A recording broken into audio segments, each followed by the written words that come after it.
Bread. The most important thing Jesus ate wasn't fish or the Passover lamb, it was bread.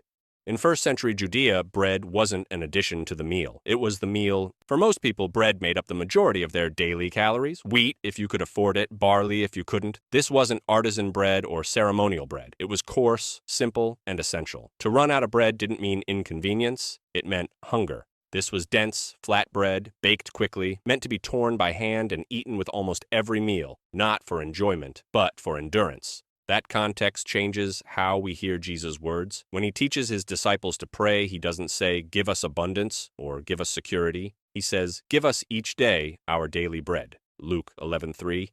In a world where bread meant survival, that prayer isn't abstract. It's about getting through the day. It assumes dependence, one meal at a time. Jesus himself lived that reality. In Matthew 4:4, quoting Deuteronomy, he says, "Man shall not live on bread alone."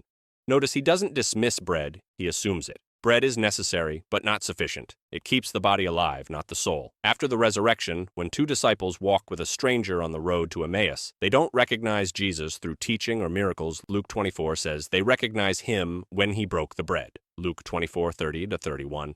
The most ordinary action, the most familiar movement, opens their eyes, not a sermon, not a sign, a meal. Even at the Last Supper before the cross, Jesus takes bread, blesses it, breaks it, and gives it to his disciples. Matthew 26:26. Only later does that moment become sacramental. First, it's practical, shared food, shared dependence. Bread wasn't a symbol first, it was a necessity first, and that's the point. Jesus ate what the poor relied on to live. He entered a world where daily life was measured not in excess, but in enough. And once you see that, it sets the tone for everything else he eats, because the kingdom of God doesn't arrive dressed in luxury. It shows up where real people live. It shows up with bread on the table,